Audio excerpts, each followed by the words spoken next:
Netcasts you love. From people you trust. This is Twit. Bandwidth for the Tech Guy is provided by Cachefly. CACHEFLY.com. Hi, this is Leo Laporte, and this is my Tech Guy podcast. This show originally aired on the Premier Radio Network Saturday, May 30th, 2015. This is episode 1191. Enjoy. The Tech Guy podcast is brought to you by the Ring Video Doorbell. You can see, hear, and talk to anyone at your door from anywhere in the world using your smartphone. It's like caller ID for your home, and I love it. Get $25 off the Ring Video Doorbell when you go to ring.com/techguy. Oh, hi.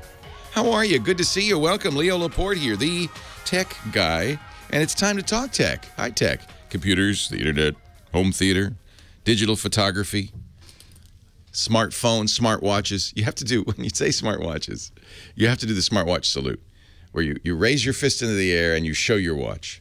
And if you're wearing two, as I did for many weeks, you do both, and then you look like somebody's arresting you. 8888 Ask Leo, that's the phone number, 888-827-5536. Call me, toll free from anywhere in the U.S., Canada, New Jersey. If you're outside those areas, well, use Skype and you can still reach us. 8888 Ask Leo. I'm playing with my, as my friend Steve Gibson calls it, baguette. So we talked last week about these, the problem with keyless entry in cars. You know, the fobs that your car has, and you get in the car, and then you just press a button. The car, you don't, in fact, you don't, you know, in the old days, you would press a button on the key, right, to unlock the door. You don't even have to do that anymore. You just walk up to the car, you open the door, you get in. Therein lies the problem. And I kind of misdescribed this last week. There are two scenarios, but the one that's really the most scary for people who have cars like this, and that's most new cars, is you can go onto eBay and you buy this $17 amplifier, and you go stand next to the car. This is where I got wrong last week. You go stand next to the car, and the car beacon is amplified to the point where if the key is nearby, like inside the house next, you know, the car's in the driveway inside the house, it will unlock the car. It'll say, oh, yeah, you're right here. Huh?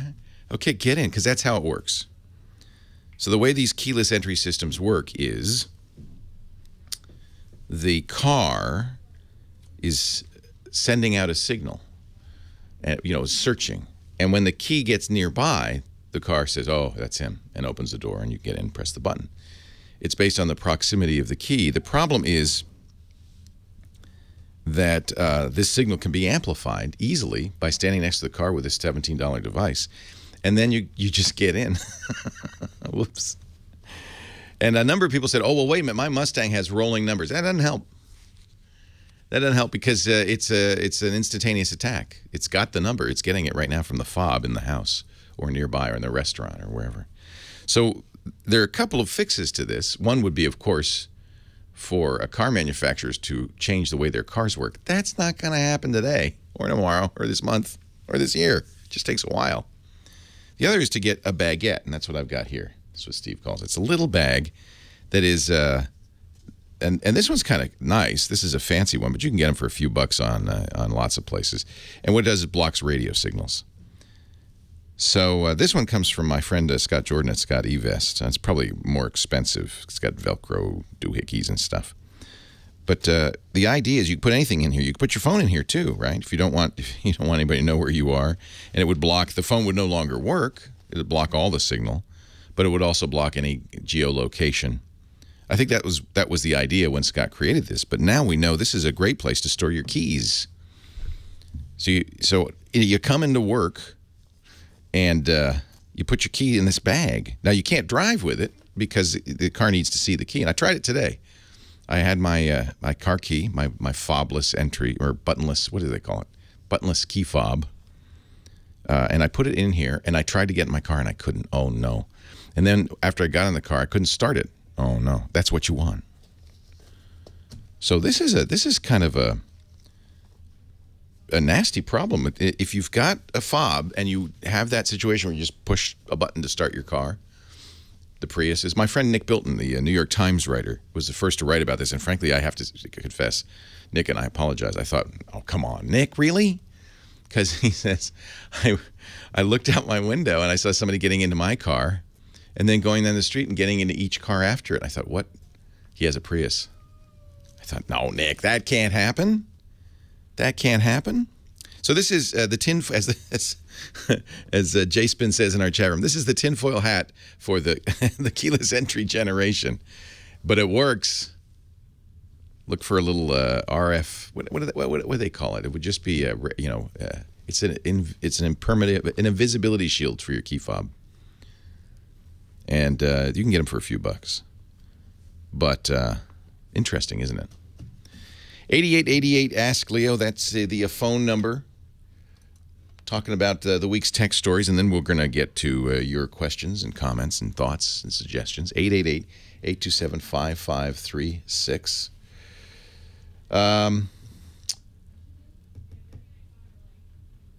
Your Windows 10 PC, you ready for that? That's now we think coming out the end of next month. Well, it's almost June. The end of July. So we're a couple of months off. End of July, 2 months for Windows 10. There are people who are members, and anybody can do this. I don't recommend it unless you really know what you're doing, but you can join the Windows Insider program and play with Windows 10 right now. And Microsoft has been cranking out. Their new one just came out. You can tell they're getting closer and closer. And there's some interesting stuff that's going to come along with Windows 10. For one thing, and this is finally, I've always complained that Microsoft muddied the waters when they had Windows Phone, Windows RT, and Windows 8. Because it all looked the same. Your phone looked, I mean, that was good. It all worked the same, your phone, your tablet, your computer. But you couldn't run the same programs. So it felt like it's all, oh no, it's all Windows 8. No, it's not. There's 3 different kinds of Windows 8, and never the twain shall meet. Well, that's going to change with Windows 10. People will be able to write applications that work on all 3 and throw in the Xbox as well. So Windows Phone 10, Xbox One, Windows 10 on the desktop, Windows 10 on tablets, no more RT. But that's good news.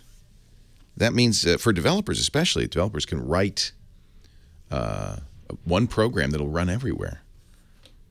It may be, we'll have to wait and see. It might be kind of odd because a program that works great and looks great on a phone may not look great on a desktop computer. You're not going to put Excel on the phone, that's for sure. And you're not going to really, an Instagram app on your, well, maybe it would work on your computer, I don't know. But we're getting ready for that. So my advice, people have asked, should I buy it? Is it time to stop buying new? Yeah, don't buy a new computer yet. If you're going to buy a new computer, I would. If you can wait 2 months, I would. There are some new things in Windows 10. For instance, Windows Hello is kind of cool. It's it requires a special camera. The camera can see your face and recognize you and say hello, and so it's a new way of signing on, but you need the new hardware, and that's why it might be worth waiting. Speaking of new hardware, Google had its developers conference this week. Holy cow, we'll be talking about that for the next couple of hours, I'm sure. They also showed an interesting new form of authentication that's really smart. It recognizes your voice, recognizes your face, but also recognizes how you hold your phone, how you type, the speed and way you type. And the phone registers all this to build up a profile of you that Google claims is incredibly accurate. And that way it'll really know if it's you holding the phone. I think that sounds like a good thing. Google's, bad guys have done this for a while. We called it a super cookie. It's because people don't want to be tracked on the web, so they turn off cookies or they delete cookies. But the super cookie doesn't require your cooperation for the same reason. Because every browser, the versions of software you have on your system, how big your screen is, all that stuff, if you get enough data points, can be as unique as a fingerprint. A lot of things Google announced. They announced a new, basically smart clothing. The guy was wearing a jacket made out of it. Threads that go into your threads. And this is a matter of, we always thought this would happen, but how, instead of who needs glasses or a watch, your coat could be sentient. Maybe that's not the right word. That might be a little scary. They also announced the new Android, which will be out in just a few months. That's interesting. Android M. They didn't say what dessert it is. We're thinking Milky Way, maybe marshmallow, but I think Milky Way. Maybe they got to do a deal with the Mars folks. We'll talk more about some of the things Google announced, but let's get to the phones. Leo Laporte, the tech guy. Your call's next. Project Jacquard. Milkshake, says F and Dunn. Leo Laporte, the rockin' tech guy. 8888 Ask Leo. That's the number. 888-827-5536. And today, Heather Hammond, the H-Bomb, has the day off. Kim Schaffer is in the studio. Hello, Kimmy. Hey, how are you? I asked permission. You did. Can I call you Kimmy? Hi, Kim. So you have been taking the calls. You've been lining them up. Did anybody call? Yeah, and the questions are very interesting Detailed. today. All right. Yeah. So Mark from Tustin has an iPhone 5, and it works on some wireless networks, but not on others. And he wonders if you have any idea why that might be. Well, he can't call Steve Jobs, so I guess I'm the next in line, aren't Exactly. I? Yeah. Thank you, Kim. Mark Tustin, Leo Laporte, the tech guy. Hi, Mark. Hey, Leo. Hey. By the way, do you post your vacation schedule so that we know when we come to the Brick House if you're going to be there? No, what you need to do if you want to come visit the studio is email ahead of time that way and say, here's when I'd like to come. That way, not only will we put a chair out for you, because we have to do that, but you'll also find out if I'm around. So, but I am, cool. just so you know, in fact, we're going to be, aren't we taping some phone calls after this end of this show? In a couple of hours, we'll keep the phones going for another hour so that I can line up some calls. Because I'm going to Europe June 28th through July 14th, I think. So don't come visit us then, unless you. Well, there's other people here. It's not like we. It's not like we chain the door or closed and say we're closed. My favorite hamburger place when I was in college, Louis Lunch. They put up a sign that said "We're counting spoons. Go away," which was funny because they didn't have any spoons. Cool. All right. Besides, who doesn't want to come and say, "Forgive me, Father, for I have sinned" on a tech matter? Oh, what have you done? Well, we actually have a priest here, you know. I know. We can't give you absolution. I know. I watch Know How. I mean, I watch a lot of the stuff on the network. Father Robert is awesome. Well, I can't give you absolution in any spiritual way, but I can give you tech absolution. What can I do for you? My wife got a phone from a friend, but it had a dog bite in it. That's why the woman got rid of it. There was a dog bite in the phone? Yes. Yeah, it's an iPhone 5S. The 2.4 gig doesn't work. The 5 gig network does work. You're talking about Wi-Fi. Wi-Fi. Everything else on the phone works fine, but it'll see 2.4 gig networks, but when you try to put passwords in, it just most of the time, like 90% of the time, won't connect. And so I thought of going to iFixit, but I couldn't figure out what I needed to do there, what I needed to replace. So I was hoping that you had an idea of what to do to get the 2.4, and I've already DFU'd it a couple of times. That's the full reset where you rewrite everything. Hey, Right. which you said it 5S? Did you say? Yeah, it's a 5. 5. It's a 5 from AT&T. So I would go to iFixit.com and look at their teardown of the 5 to make sure that the radios are a separate module. Because if they are, you can take it apart and put a new module. And in many cases with phones, I've seen them do this. I blew up a 4S. I can't remember. I actually put it in a glass of water on purpose, which was kind of dumb. I remember that. Yeah, and it fried it. And I brought it, so it stopped working. So I brought it to the independent repair guy. And this was the day when you could really take this thing apart. As the iPhone has gotten thinner and thinner, it's getting less and less repairable. But in those days, I think the 4S, he unscrewed it. You can literally, if you have the right screwdrivers, unscrewed it. And he took the pieces out and he replaced them one by one. And there were different pieces. So the question is the Wi-Fi radio? I don't, this is odd because, of course, the Wi-Fi radio would be doing both. It might be the antenna was damaged. That's be more likely the case. The antenna was damaged, and so it doesn't handle some frequencies as well as others. But it's weird because it sees the networks. It asks me for a passphrase. That's very strange. But then it won't lock in. Yeah. Well, yeah. Yeah, What does the dog bite look like?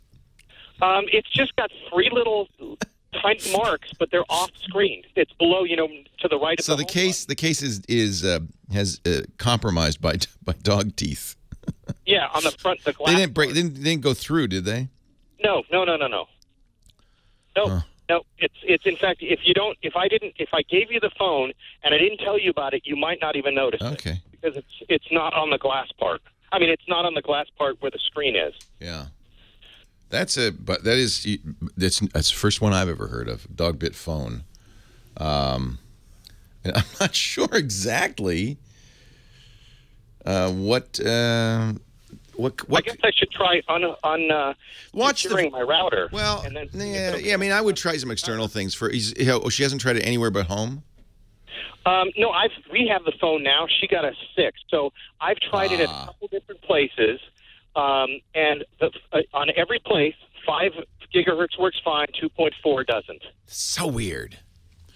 Well, so do watch the iFixit video. Now, this is the teardown. They do this when the phone comes out. They actually take it apart. And what they do is they show you all the different modules. And what you're going to see, I would say, is can you replace the antenna?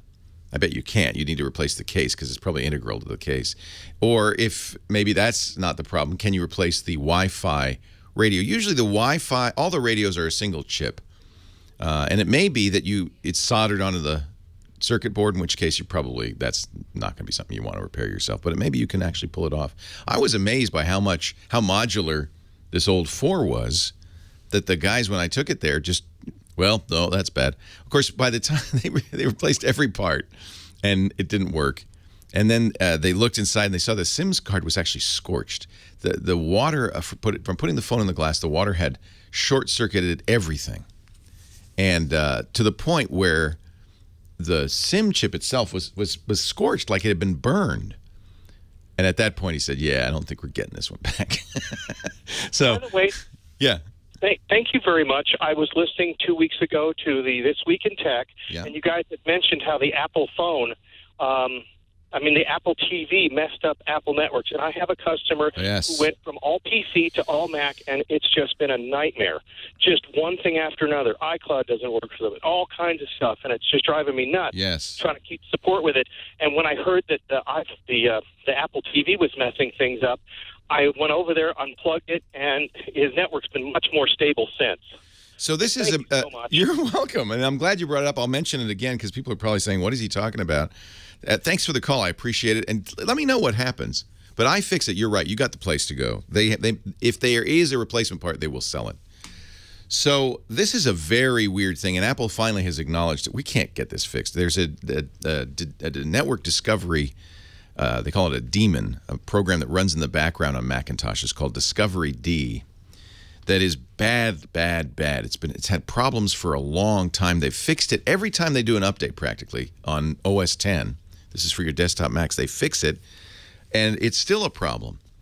I think it's better now. And that, by the way, Apple has decided to eliminate Discovery D. The next version of Yosemite won't have it. It'll have a different tool, probably different problems. We'll see. But they basically, tacitly acknowledge this isn't going to get any better. The fix is to go around, unplug everything, all your airports, if you have airports, and your Apple TVs, and then plug your routers in. You'll notice it if you have dropping Wi-Fi. It's just weird connectivity problems. My Apple TVs are currently unplugged, and everything's working great. Leo Laporte, the tech guy. Debug asks a good question. Was the 2.4 gigahertz working before the dog bite?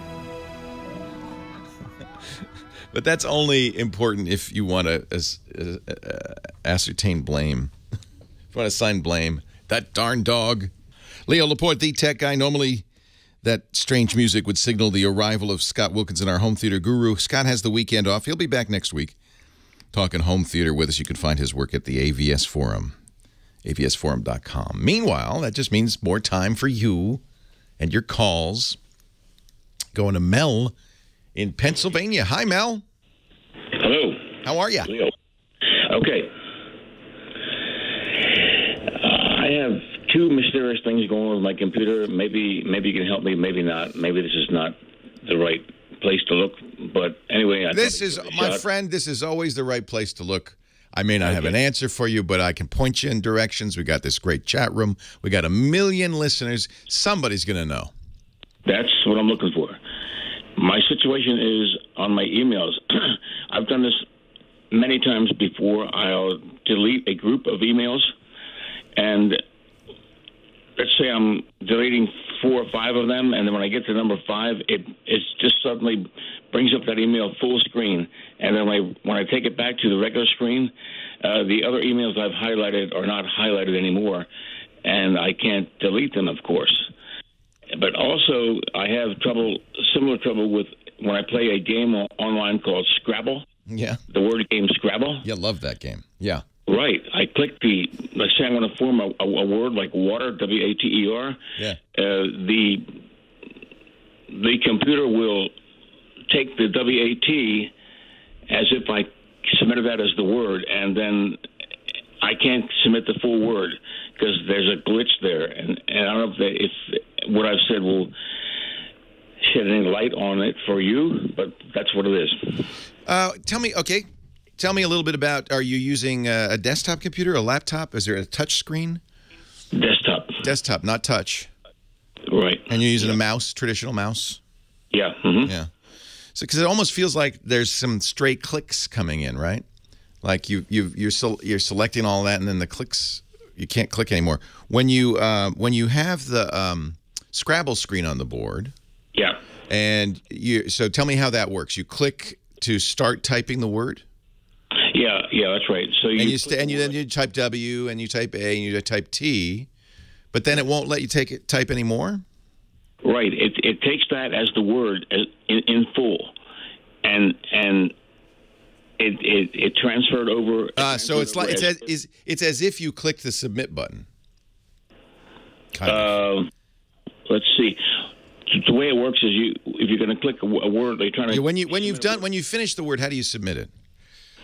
You just click the last letter again, and then it submits over. All right. So you're having, sounds like kind of some stray clicks are coming. A couple of things you could try. One is if you had another mouse lying around, I'd try that. Is it a wireless mouse or a wired mouse? It's wired. Could it possibly be a need to change the battery? Could be, yeah. Well, if it's wired, you don't need a battery. Okay. You do have a wire, right? Connecting to the computer? Oh, okay. The mouse itself is not wired. It floats in the air like the magician could go there, put a hula hoop around it and say, look, no wires. That means you need a battery probably, yeah. Yeah, I would certainly look at that anyway. It also could be the mouse itself is malfunctioning, which is actually what it sounds like to me. You know, a wired mouse is cheap. And like literally like $5. I would just go out and get a wired mouse and see if that cures the problem. It'd be the first thing I'd guess. There could be other software issues, but this is the easy. I always start with the easiest thing, the easiest, cheapest thing to do. Yeah. And work my way up, because if you solve it with that, then you're happy. If not, well, you've eliminated some causes, but you have to dig deeper. You know, at the end of the line on this one is it could be a bad USB port on the motherboard. That's not fixable without a new computer. Could be Windows needs to be reinstalled. There's a lot of things it could be, but let's start by replacing the mouse. I see. And maybe the keyboard too, because I bet you the keyboard, if their keyboard is sending stray strokes or sometimes keys get stuck, that could give you weird effects as well. So when you go out and get the mouse, get a cheap keyboard too, just to see if they're your backup. You might, you know what, first thing to do, change the battery, because I bet you have a battery to hand and you can just fix that. But if it's not the battery, if it's not the mouse just dying on you, then I would say get a new wired mouse and keyboard. Go down to Fry's or I want to say Radio Shack, you know, somewhere. I don't know what your nearest computer store is. Maybe there's one nearby. And you can get them cheap. Otherwise, you can go online and get them very inexpensively at Amazon. You'll have it in a couple of days. I suspect that's the issue. I go back and forth on. I love wireless because, you know, no wires. But you do get all sorts of stray issues. For a while I was using a wireless keyboard at home, and this one was solar. Logitech makes one that's solar powered.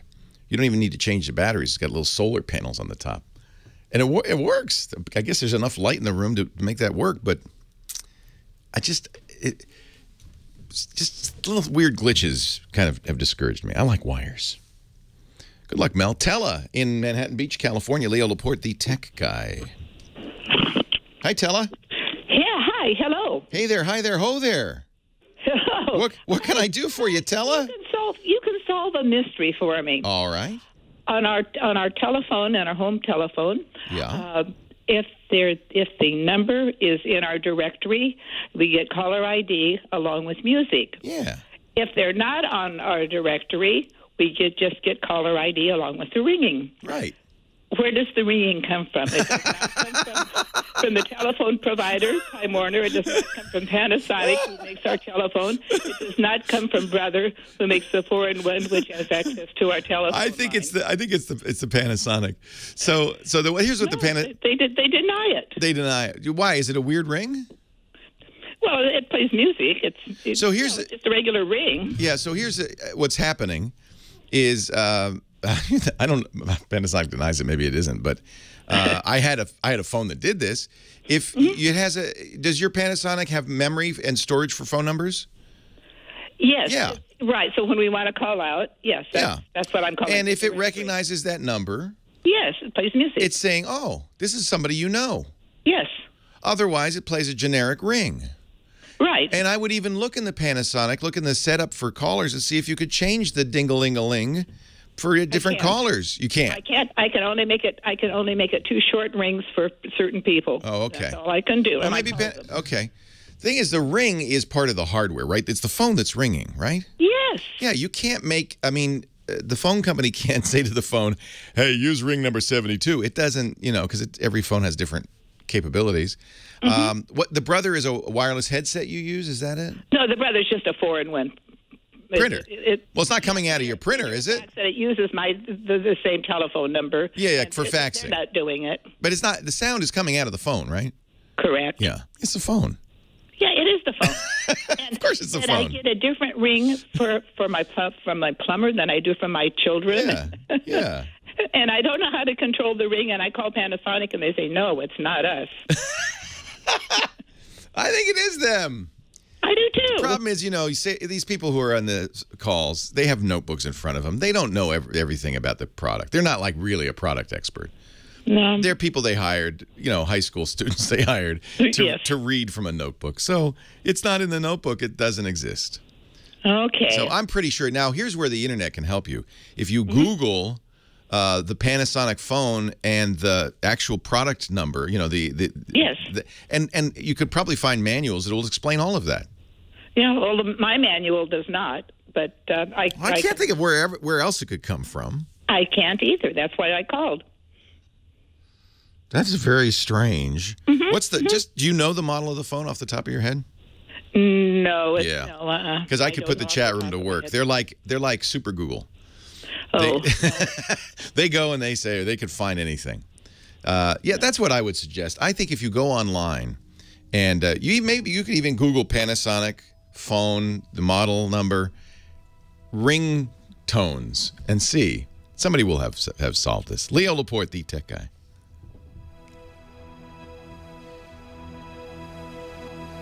Uncle, I guess I should have asked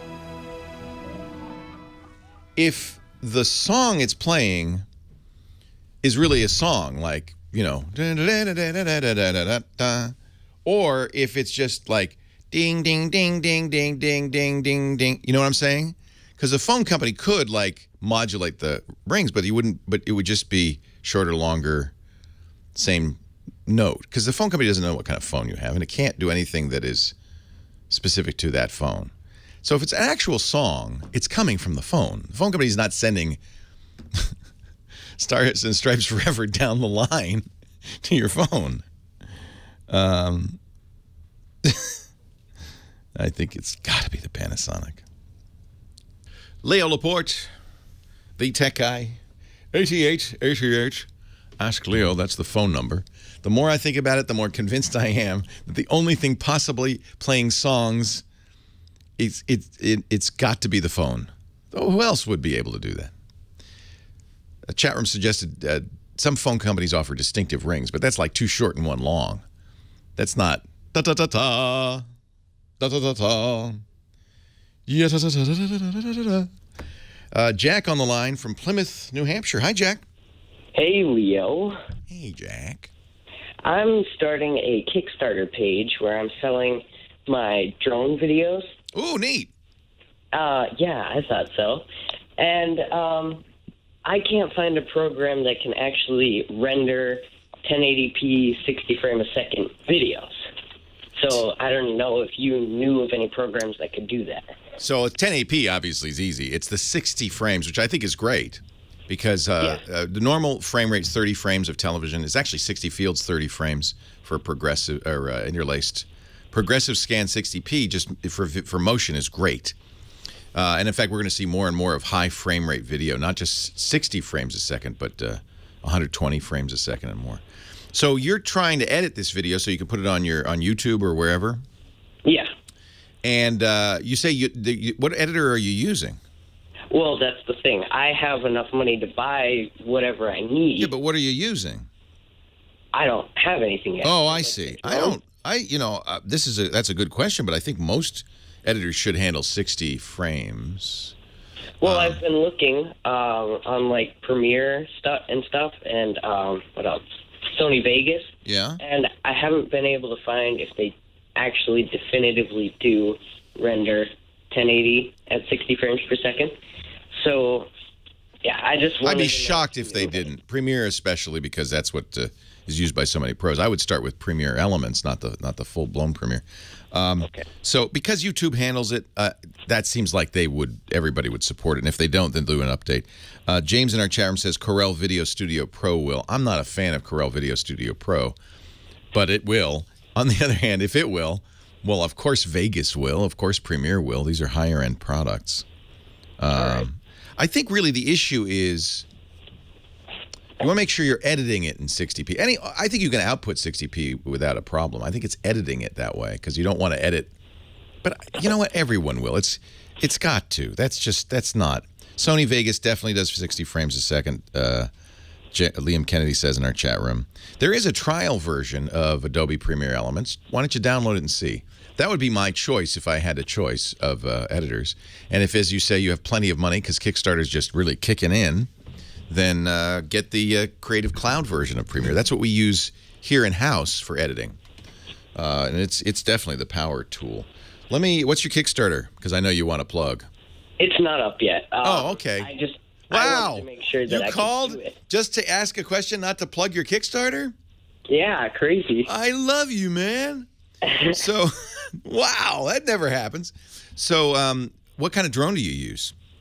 I'm going to get the DJI Phantom 3, and if the Kickstarter is successful enough, then I might get the Inspire 1. Yeah, those are nice. And what are you going to take? The drones are the quadcopters, folks, that you fly via remote control, and many of them have cameras on them. What are you going to take pictures of that people are going to want to pay you to take pictures of on Kickstarter? New England, and that was kind of the idea of the whole thing.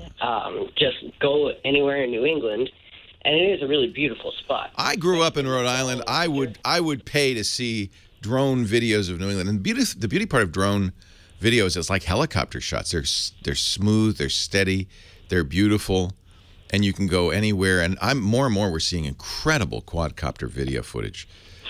I love it. Yeah. Now be careful because you know the FAA that regulates flight in this country is attempting to put some rules on the commercial use of drones, and that would be considered a commercial use.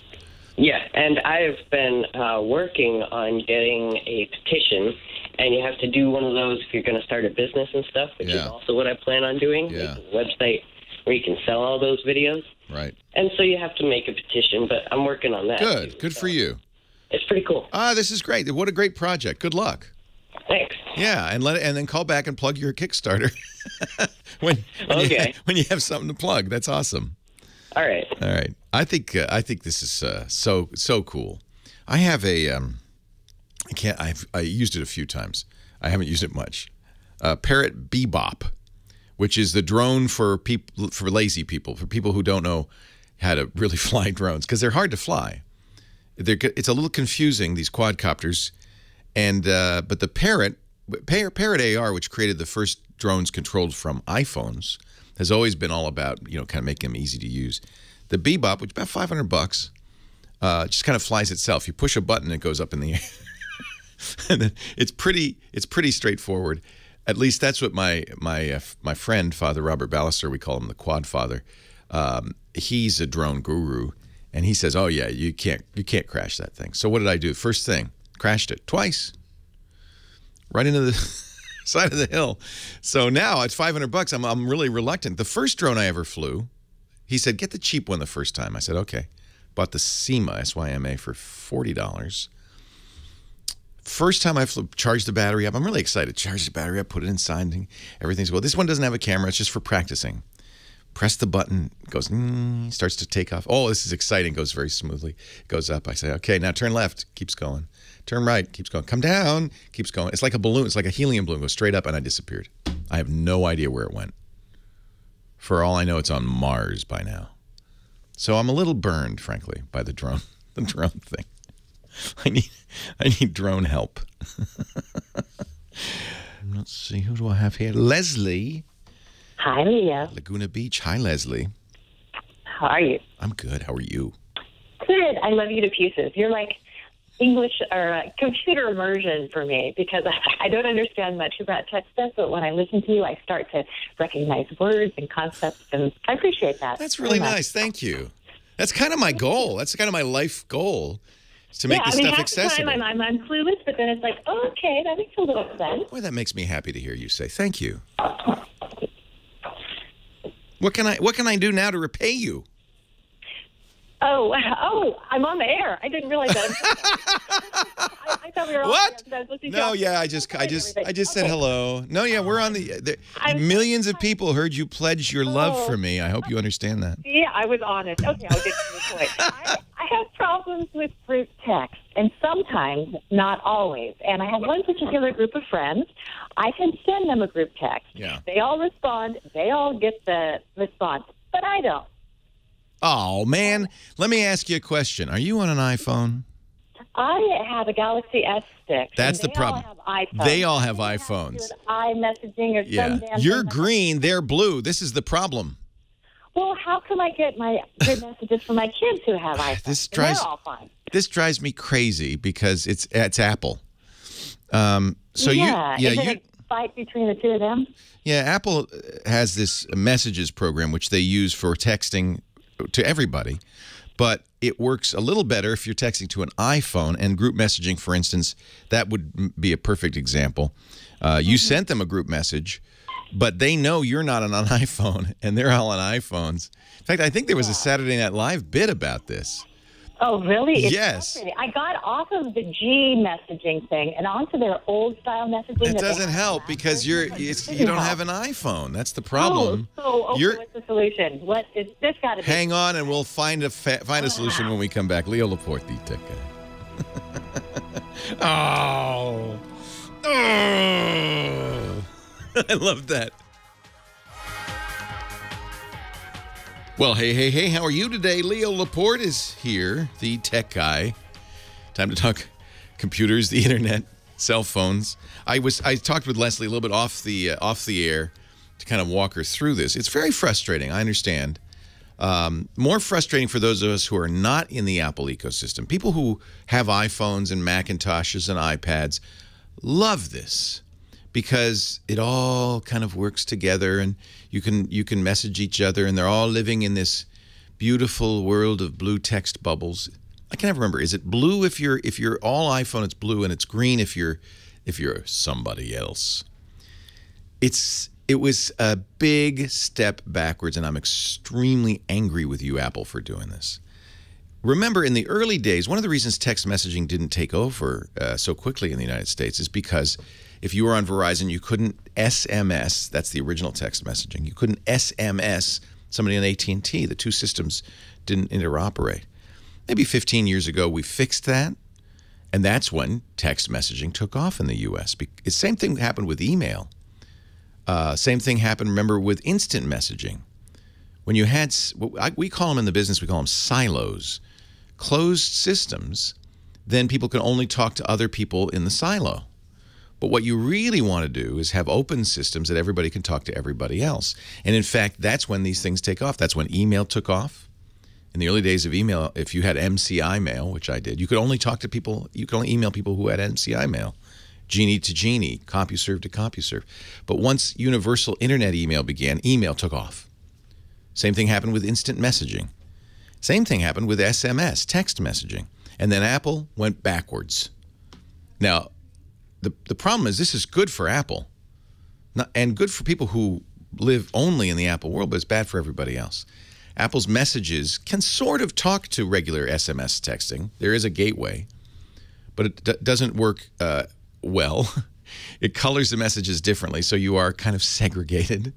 And things like group messaging, special features that are unique to Apple's messaging, Apple folks just use them. Oh, yeah, well, I can send you a voice message, an audio message, or because text, a picture, because it works.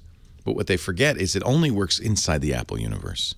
One solution, of course, would be to use a third-party application. That's why WhatsApp was worth so much money to Facebook when it bought it, because this application was used by millions around the rest of the world where SMS hadn't taken off yet, or it was too expensive mostly to use SMS. And so WhatsApp can work on an iPhone, an Android phone, a Windows phone, any kind of on a desktop. And so you can message everybody, but you have to get everybody to use that. And the problem is if you're using an Apple device, you already have messages, and it works wonderfully. As long as you're only talking to people on Apple computers and Apple phones and Apple tablets, then it works great. So one solution, the good news is Leslie did have some Apple devices. She had an iPad and an Apple desktop. That's probably why this was happening. She had a messages set up. It wasn't on her phone, but she had it on her iPad. I told her, go look and see if those group messages you're not getting are showing up in your iPad. I bet they are. Because Apple's saying, well, wait a minute, she has an Apple device. We'll just send it there.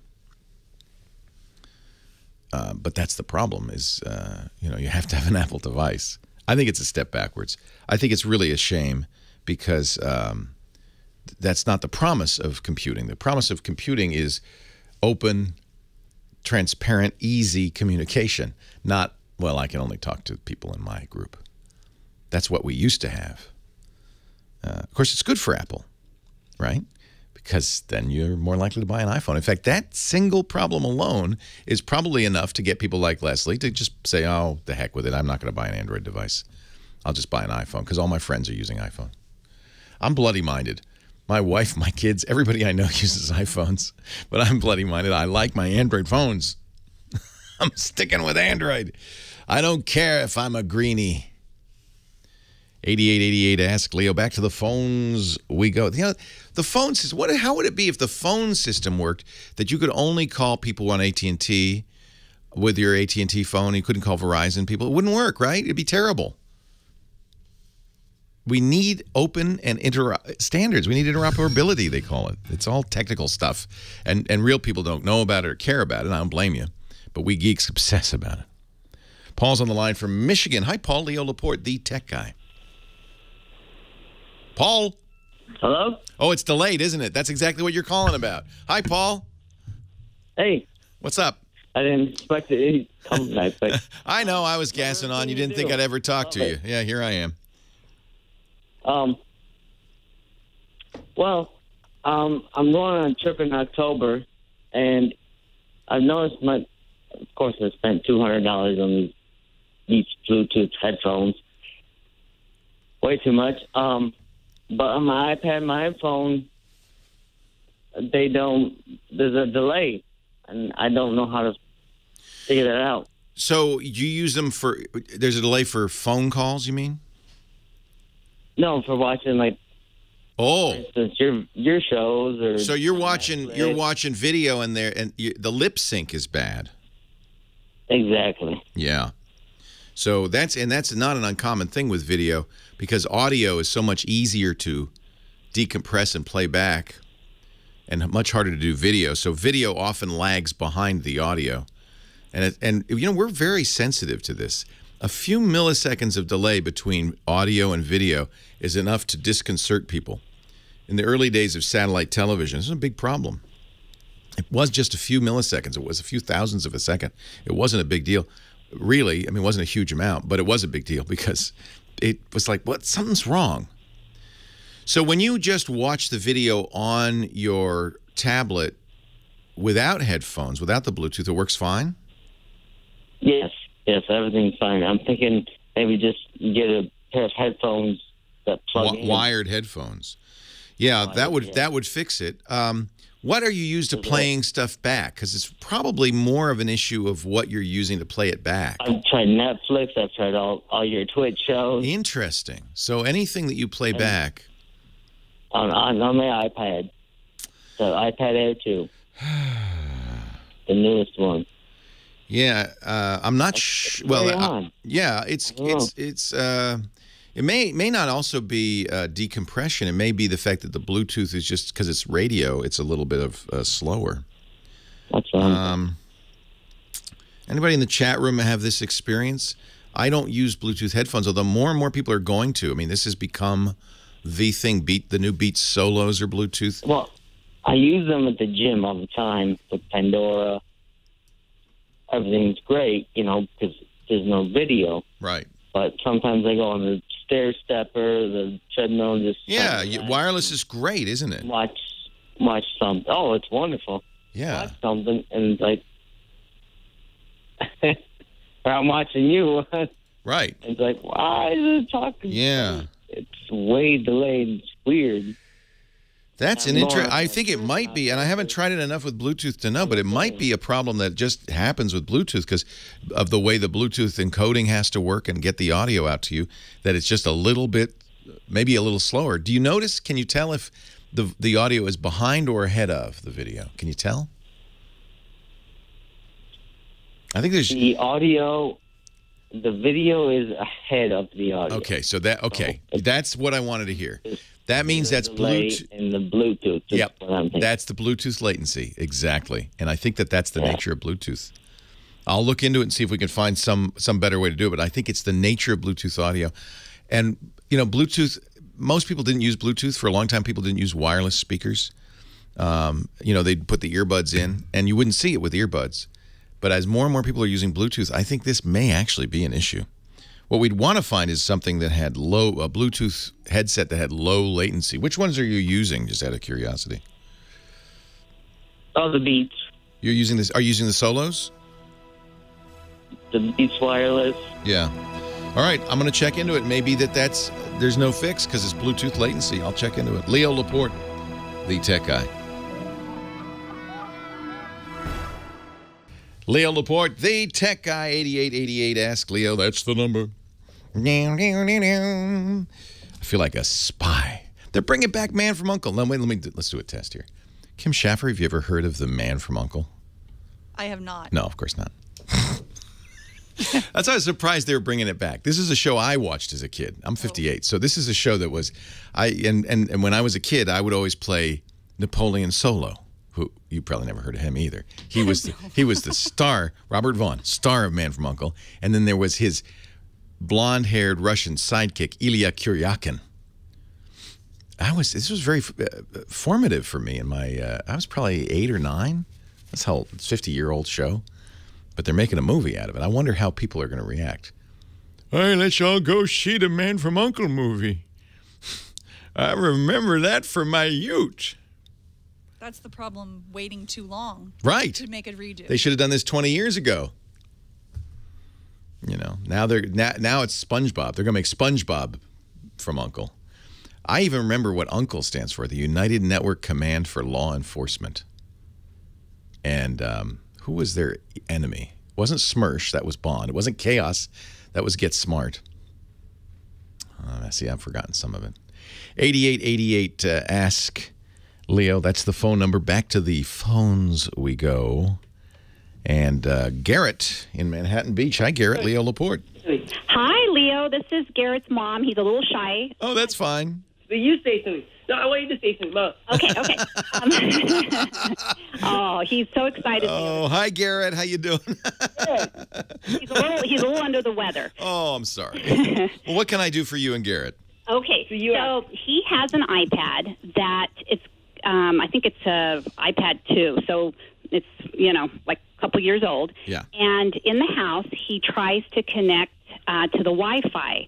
And we do have routers, and we do have those, I don't know, looks like a spaceship our IT guy put in our house, all over the house. With antennas sticking out of it. Yeah, Yeah. And there is he can sometimes pick up the signal. He sometimes can't. He has to go into the offices where one of them are at, and so he'll go in there and he can get the signal. But then when he comes back to his room, it drops. Yeah. So this is a problem with Wi-Fi kind of in general, is that it's, it's radio. And just like you can lose a radio signal by getting too far away from the radio station, you lose a Wi-Fi signal. The distance is a lot less, though. Wi-Fi is nominally about 100, 150 feet. But if there's, if you have an older house, for instance, and there's metal in the walls, it doesn't go through walls well, especially if there's metal in it, things like that. Now, it sounds like your other stuff works fine. It does, yeah. Well, like my phone already has a Wi-Fi built into it. His iPad, that was the problem. His iPad doesn't have it, so he has to be able to connect in order to get... other way around. Your phone has 3G, 4G. Right. So even if you lost Wi-Fi, you might not even notice. You'd only see the little icon disappear because the phone would continue to have data through its network. But that's what you need to do. And so the IT guys came out and installed this. They're and it sounds like maybe you had problems before, and that's why you had them come out. Exactly. We had one it was only in our office. So he said, okay, this is what we're going to do. We're going to put it in your office, and we're going to put it downstairs. So we have one downstairs. Right. He put in extenders. Yes, and, exactly. That's what he did. That's what they are. They're extenders. Exactly. Yeah, and that should help. And when your son's, when Garrett's next to an extender, it all works, right? Right. It's only when he gets distant enough, and it doesn't have to be very distant. Partly it's because it's an older iPad. Oh, okay. And so it's only on 2.4 gigahertz. There are now more modern Wi-Fi has two frequencies, 2.4 gigahertz and 5 gigahertz. Because 2.4 gigahertz was so widely used, it's often saturated. So, I mean, I'm going to tell you what you can do that actually is kind of a fun thing to do, but let me explain before I tell you what to do about this. Okay. So if it's saturated, and this is the case in my house too, we have a lot of other things on that frequency. So modern routers, including I'm sure the ones you have, give you the choice. They have a 5G and a 2.4G, but his iPad can't use the 5G. I see. So he's probably stuck on a congested frequency. Now, there's a way to find that out, and that's with software that will, on Windows, it's called Insider, 2 S's. On Macintosh, there are a number, and most phones can also, what kind of phone do you have? I have an Android. Good.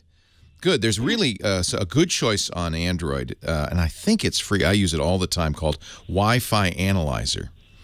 And what you'll do is you'll run this program, and it gives you a number of different charts that will show you what frequencies are occupied.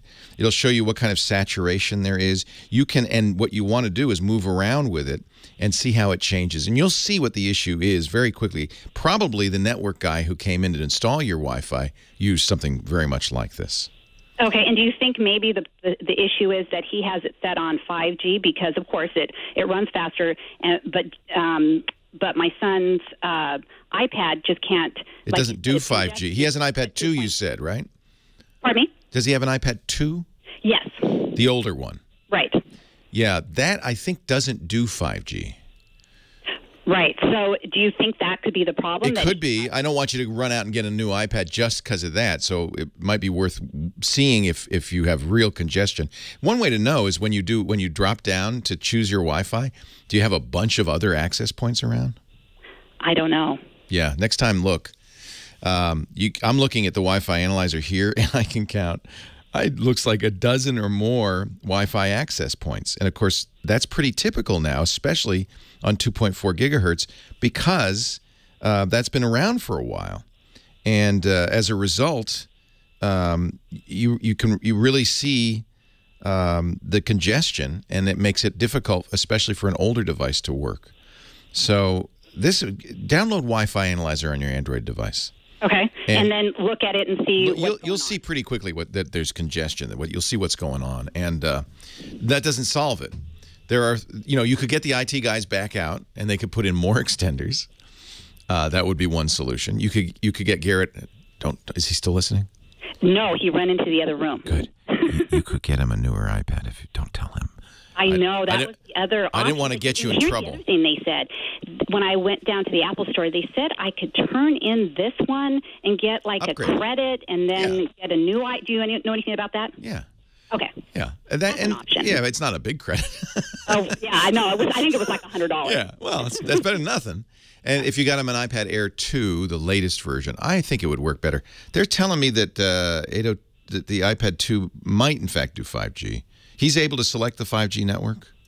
I think he is, because I would assume that's the only one we have. No, you have to have both. Oh, we do? Okay. Yeah. Well, they can. No, I shouldn't say have to. You could turn off.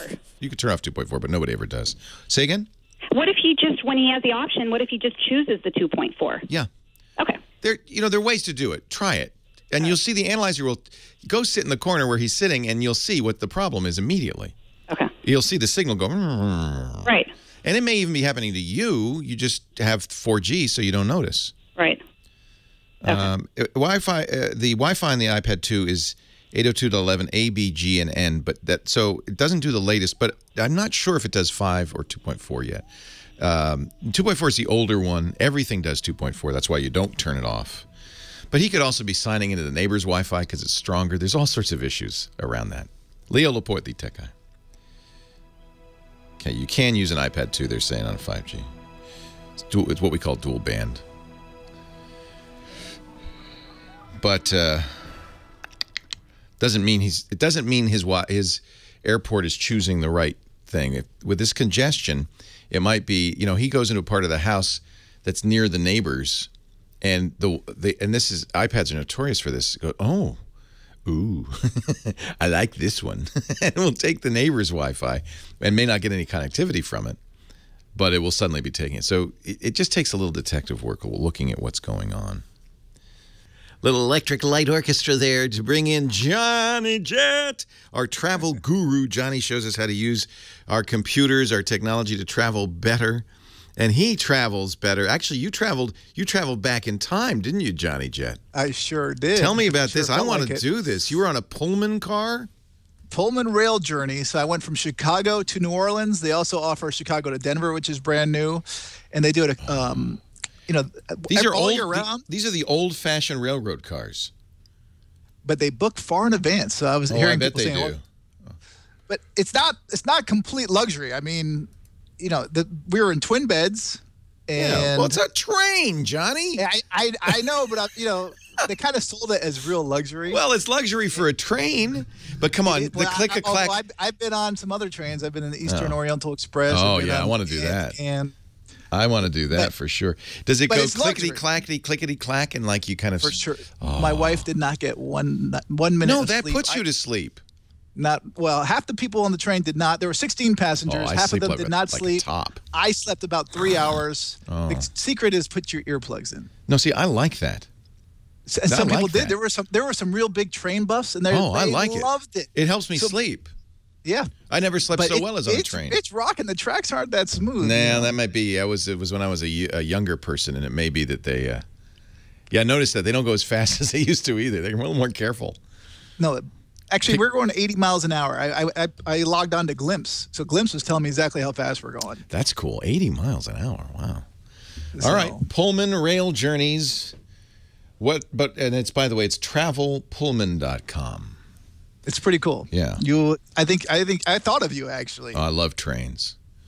I love, but we old guys kind of remember those days. I took a train when I was maybe 15 we took this California Zephyr from Chicago to Oakland as we were moving to California, and I loved it. Oh, I'll never forget it. But you moved from Rhode Island, didn't you? Well, we had to fly to Chicago. No, the trains don't go all the way, I guess, or something. I don't remember. Tell me about it another time. It's a long story.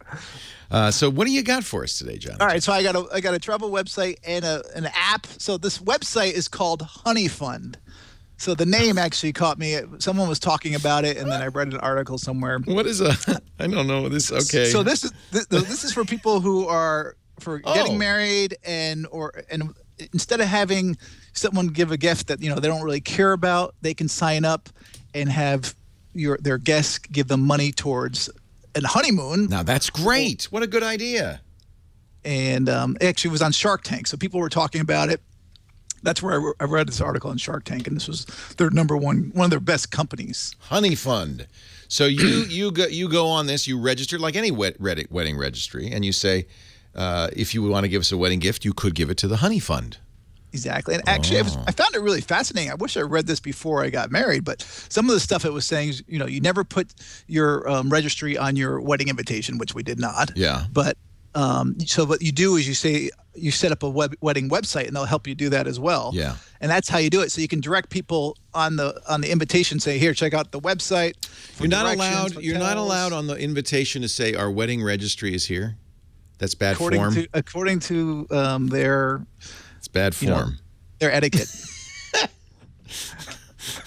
Okay. But I love that you could also put the money towards a home fund. And what I liked most about it was that they don't charge a fee to Well, unless you're paying by a credit card. Well, I don't think. But it's not like PayPal where they take 3% or 4%. So they're not charging a fee for that. I don't think Mark Cuban would have put money into this if there weren't some way of making money. How do they make money? I think they're doing it other ways. I think actually one way is to sign up and create a website. Got it. So they'll host your website. Okay, well that's reasonable. But that's why I was recommending it, because it's not like PayPal. You'd think, I'm just going to give the money through the PayPal, and then you're like, they take almost 4%, I think. Yeah. So. Yeah. So the only time you're going to get charged is if you use your credit card. But anyway, it's perfect for people, and I know a lot of people are setting up stuff right now. So that's that one. Honeymoon is so fun. And so many people don't get to do honeymoon. They do one day. We get a lot of honeymooners here, believe it or not. Yeah. Yeah.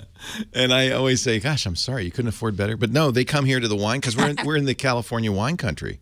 So they go to the wine country. And then if one of the members of the couple is a geek, he or she says, and while we're in the wine country, would you mind if we spent an afternoon in Petaluma and visiting Leo? And then that's awesome. Then the spouse goes, well, okay.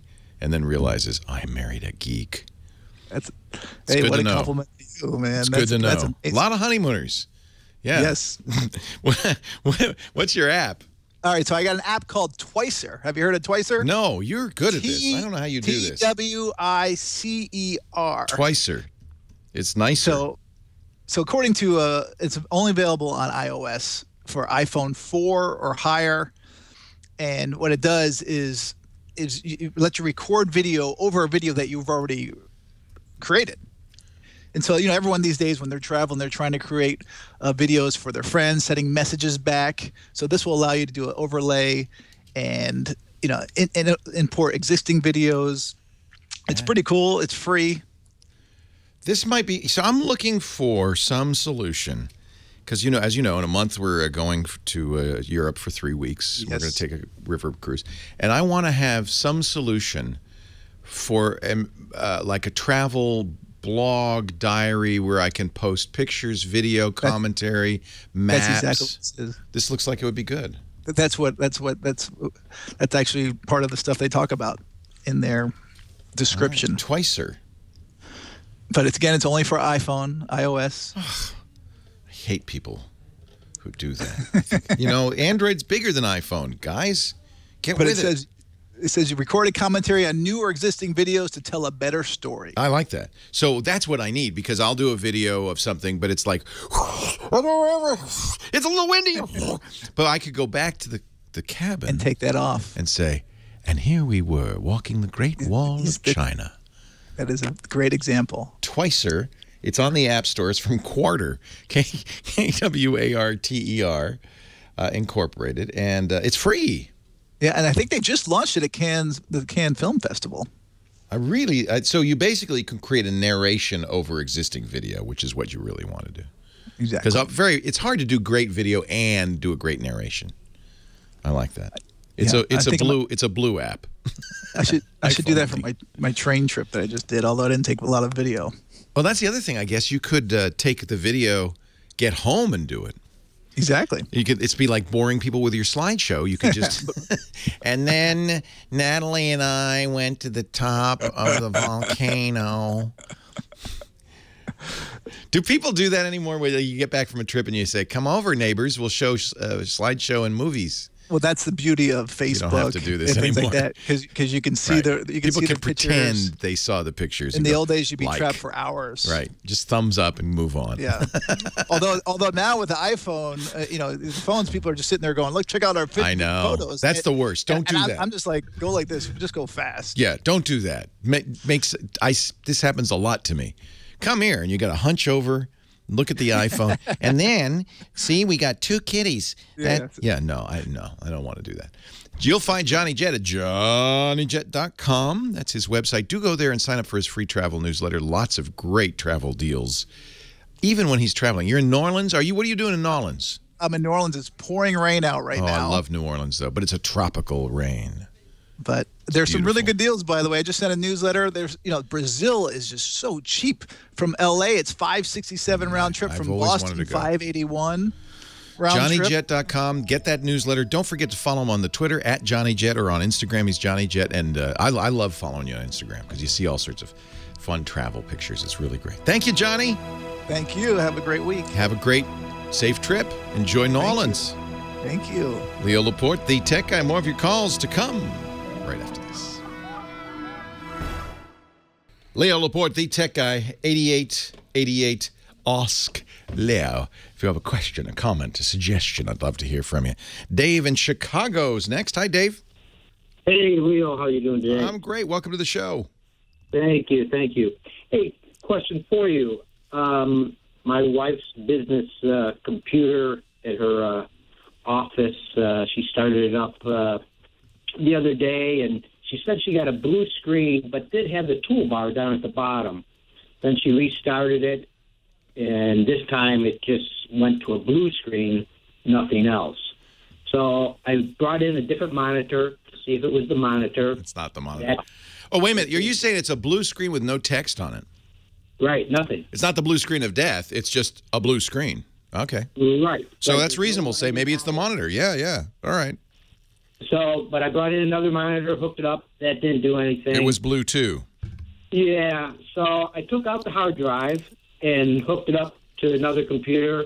All the files are there. So I was able to take those off, and so she could use it for her laptop. Good. But I didn't, I don't know how to tell if the Windows portion is bad on the hard drive or whatever, or could it be the video? It could be a lot of things. So what I always do, this is a troubleshooting question.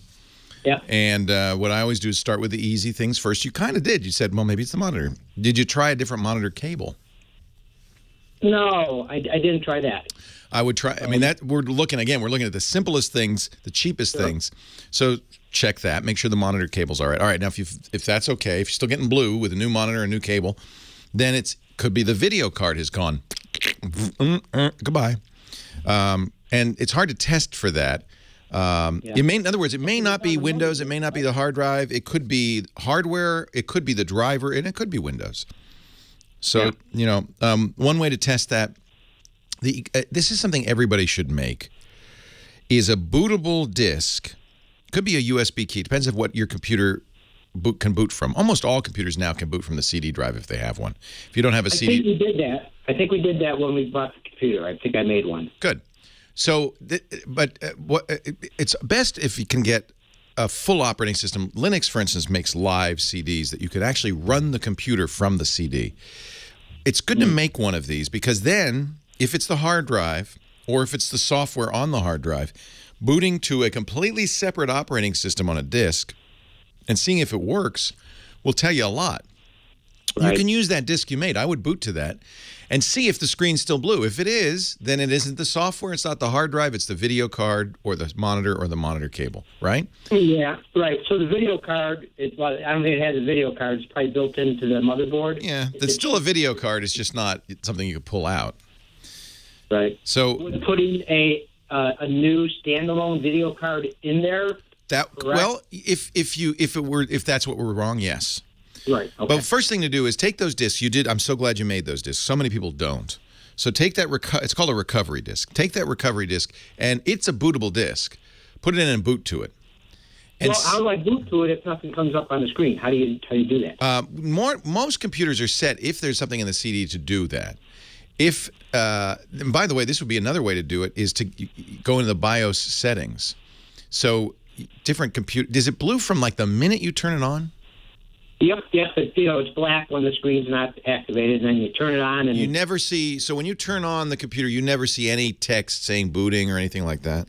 Exactly. No. All right. Then that confirms it's not Windows. It's not the hard drive. Right? Because it's not even looking at the hard drive at that point. The first thing it does is it loads firmware in the basic input-output system, or BIOS. And if it's blue even then, not the hard drive, as you can see, the hard drive's fine. It's not Windows even, not the driver. It's the video card or a monitor cable. Check that first. Let's cross our fingers for you. But should I check the RAM? Just kind of take the RAM in and out and put it back in, and I wouldn't yet. But if you can't get into, if you literally, you never see text on that screen. It just goes blue the minute you turn it on. It's not RAM. Do you hear any beeps coming out of it? No. No. Yeah, it's not doing. It sounds like it's not even getting to the power on self test. So it might be really that something serious, like the motherboard's dead. Yeah, right. Or the BIOS is dead. Huh? Yeah. Power supply, possibly? Could possibly be, yeah. Did you hear the fans spin up? Yeah, it does start up and everything's, I can hear the hard drive spinning. Okay. That means probably you're getting power from the power supply. Yeah. It's probably okay. It sounds like the motherboard failed on you, or the BIOS failed on you. Maybe it got clobbered, because you're never seeing any text. You're never seeing any BIOS text. And if RAM is, like, let's say you took all the memory out of your computer, you would get beeps when you turn on the computer. The computer would say, well, like, I can't function without memory, but at least I can beep, and it would give you a series of beeps. We call these the post codes, or power on self test codes. But you're not even getting beeps. No. That means to me that either the BIOS got fried, which is possible if you had a power surge or something, or the motherboard died. Yeah, when I took it apart, they do painting and stuff, and it's in their office. And when I took it apart to take out the hard drive, I mean, it was very, very dusty. Oh, there you go. Clean that out. I cleaned it out, but that could have been, it could have overheated, like you said. Exactly. I think that the motherboard, that's the main logic board for the computer, the circuit board, big old thing, that is damaged, because otherwise you'd get post codes. You'd get something. Okay. So now we know it's not the monitor, not the cable, not Windows, not the hard drive. So if I'm not getting any beeps at all, then it's something deeper. Yeah. It's just not. It's not even loading the power on self test. That means the whole thing is, it's not starting up at all. Yeah. I'll confirm that there was no beeps, but I was pretty sure there was nothing. Yeah. Okay, great. Sorry. Thanks, yeah, the boot disk won't help, because you're not getting to that point. If you can't, the computer is a box of rocks. I mean, really. And you apply power to it, and the first thing that happens, the computer kind of goes, and it loads in. A computer can't do anything without program, right? So it needs its first program. That first program is not on the hard drive. It's in a non-volatile storage area of memory called sometimes they call it the BIOS chip. Nowadays, modern computers it's another spot, but it's UEFI instead of BIOS. But it's the same idea. It's got firmware, and it loads that first. And it's very primitive. It's BIOS, basic input-output system. It's the simplest thing possible. This is why we call it bootstrapping. It's pulling it up by its own bootstraps. So it does the simple. It loads in this firmware. That gives it enough intelligence now to check memory, to do what they call the power on self test, and then eventually to hand it off to the hard drive. And the hard drive has a little bit of memory called the master boot record. That program loads, and it says, now here's where Windows is. And then the computer loads Windows, and it's successively smarter through this process. You're not even getting to stage one. Your computer is still a box of rocks, basically. There's no program. And that could be a lot of things, but it's serious. Let's put it that way. We're going to take a break. Tech Guy Show continues after news at the top of the hour. And a quick reminder that at the end of the show, in 1 hour, the show does not end. I will continue to take calls for another hour, because we're recording ahead for a vacation next month. So this is a chance, if you have a hard time getting in, it'll be a lot easier to get in 1 hour from now. At 8888 Ask Leo. Kim Schaffer's going to stick around. I'm going to stick around. We're going to continue to answer your calls. So please give us a ring. 8888 Ask Leo. I'm Leo Laporte, the tech guy.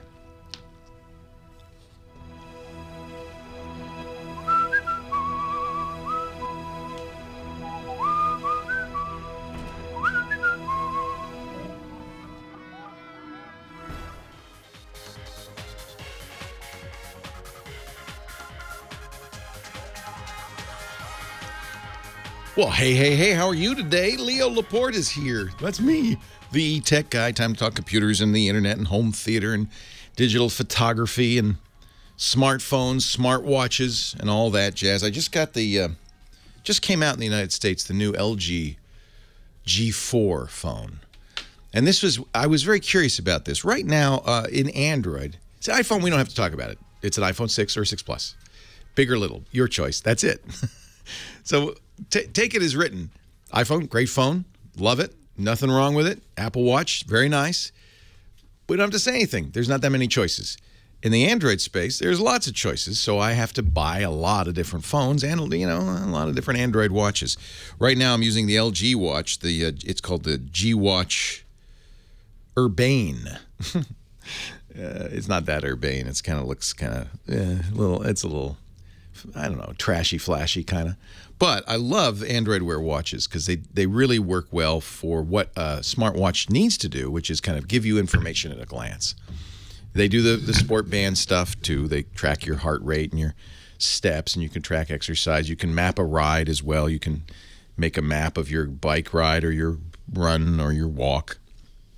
Yeah, most smartwatches do roughly the same thing. The differences are small. For instance, the Apple Watch you can answer and talk on a phone call with. It turns out, I've done it, it's not something you're going to do a lot, but you can do it. You can't do that yet with the Android Wear watches. For instance, this watch, the LG Urbane, I can place a call, but then I have to get my phone out to talk. You can do, in both cases, you can talk to the watch and have it send text and stuff like that. They have voice recognition. But in almost every case, you have to have a phone nearby to do the actual work. So I'm currently a big fan, and I think I've said this before, the Galaxy S6. I have the S6 Edge. Really like it. Best screen I've ever seen. I mean, not even close. Fabulous camera. I would, personally, it's a matter of choice, but I think it's better than the iPhone 6 camera. I think it's the best camera I've ever used. But that's a little bit subjective. That's kind of what you like the looks of. So, but I was curious about this LG G4. LG has done very nice phones for a long time. They're kind of quirky in some ways. The power button and the volume controls are on the back. This G4 has a leather back, which is kind of wild. But one of the reasons I was interested in it, it has a feature that I wish the Galaxy S6 had. You can pry the back off and access the battery, which means you can buy an extra battery or 2 or 3. And that's a big problem these days with smartphones. There's not enough battery life to get through the full day. The S6 only gets me about 10 hours. That means at dinner time, if I'm going to go out at night, I need to charge it again. And if I'm traveling, it's a big problem. I have to actually bring a portable battery with me in my carry-on to keep the phone going all day. I've just got the G4, but it looks, just from the day I've had it, the battery life is about the same as the S6. I think it's going to be about 10 hours. But that's a big difference because you can pop the battery out. You can buy another one of them, get a little charger and pre-charge it, and you could carry 2 or 3 batteries. That means you can carry 30 hours worth of juice. All you have to do is take the back off, put a new battery in. Also, unlike the Galaxy S6, it has an SD card slot. So storage is kind of unlimited. It's close to unlimited. You could put a 128 gig micro SD card in there and have plenty of space for your music, your movies. The camera will take pictures to the SD card, save them to the SD card. And speaking of cameras, it's a pretty amazing camera. One of the reasons I liked the S6, as I mentioned, is I thought it was a fabulous camera. I haven't finished testing the G4 yet, but I would say it's as good, if maybe even not a little bit better. It has a very fast f1.8 lens, and if you're a photographer, you know that that's an unusually fast lens for a camera phone. What does that mean? Well, it means it'll take pictures in darker conditions than anybody else. It also is very nice 16 megapixel, very high quality. And LG touts something called laser focusing. It actually has a little laser beam, invisible. It's obviously out of the visible spectrum that it uses to focus, and it focuses very quickly. It's probably the fastest phone out there. Made even faster by this kind of cool little feature. You double-click the down arrow button, and it will launch the camera, unlock the phone, launch the camera, and take a picture all within a few seconds. So if you know you got something you really want to take a picture of, you just double-tap that button, and it goes, chick, and takes a picture of it. I like it. I have to say I'm a little disappointed in one respect. The screen is not as good as the S6. It's a LCD screen. So there are really two very common screen technologies in phones now, OLED, OLED, and LCD. I guess it's the same for TVs, isn't it? The LCD screen TVs are perhaps not as contrasty or as rich in color as the OLEDs. Maybe they're more accurate, but I just feel like the LCD screens, as on the iPhone and as on this LG, just don't pop. They don't grab my eye in the same way that the fabulous OLED screen does on the Galaxy S6. It's also a little dimmer, and I think LG, you can turn it up, but LG's automatic light sensor makes it a little dimmer to probably give it a little bit, trying to give it a little bit more battery life. It's certainly worth looking at if you're ready for a new phone. It might be time to take a look. I would absolutely recommend taking a look at both the G4 and the S6. But I have to say I'm kind of a fan of the S6. I was really excited. I was really hoping for something maybe I could get excited about with the LG G4, and I love the camera. Camera's important, isn't it? I'm curious. You could tell me. 8888 Ask Leo. What are you looking for when you look for a smartphone? I mean, some people actually still look for a telephone. Not many. Some people actually make phone calls. Some people, they want a bigger screen or a smaller screen. They're looking for screen quality. But I bet you most people, more than half now, it's how good is the camera. This is the camera we use most of the time, not just for selfies, but as we travel, as we walk around. The phone is your camera. And the cameras in the Galaxy S6, the LG G4, and yes, the iPhone 6 and 6 Plus are really good. They're almost as good now as a point-and-shoot. Well, I would say in some ways better than a point-and-shoot because you can do more with it, and your camera's always connected to the internet, so you can share it to friends and family. And as I said, one of the goals I have on our trip is to be able to do a travel log as I go with my smartphone. And so the camera quality and the video quality in the camera is going to be very important. If you want to know more about the show, or you want to make a comment or a question, the website is techguylabs.com. We don't make you sign up. It's free. It's open to all. Every show, every hour, audio and video after the show, they're all posted there. We also, James had a little dental emergency. Hope your teeth are okay, James. But normally James writes down everything I say from the minute we start the show to the minute we end the show and puts it up there right away at techguylabs.com. But it's divided up into day, hour, show, hour, and question. So you can go right to the question and the answer you're looking for. That's tech, and that's all you need to write down. techguylabs.com. techguylabs.com. Heather Hammond has the day off. Kim Schaffer answering the phones. And she is prepping you. I got a minute before we go to break, but I think I can start a call here with Alon in Northridge, California. Hi, Alon. How are you? Hey, how are you, Leo? I am great. Good, good. I got a simple question for you. I am looking for a TV for the family room, flat screen, and I thought, rather than going and doing all the research, I'd ask the pros. So that's the way to go. Yeah, that we do the research so you don't have to. There you go. I'm looking for something with size, so preferably 75 inches or larger. I don't think that I need like the 4K or anything like that, because most of the TV that's watched is by my daughters, and it's MTV and all those stupid. You're exactly right. Shows. So, exactly right. But I am a fan of Samsung, and I like the smart TV. So I know I want a smart TV. What would you recommend? And with that info. Well, you set me up. We're going to take a break, and when I come back, I am going to recommend some TVs. I have some more questions for you, too, but let's talk some big screen TVs when we return. Leo Laporte, the tech guy.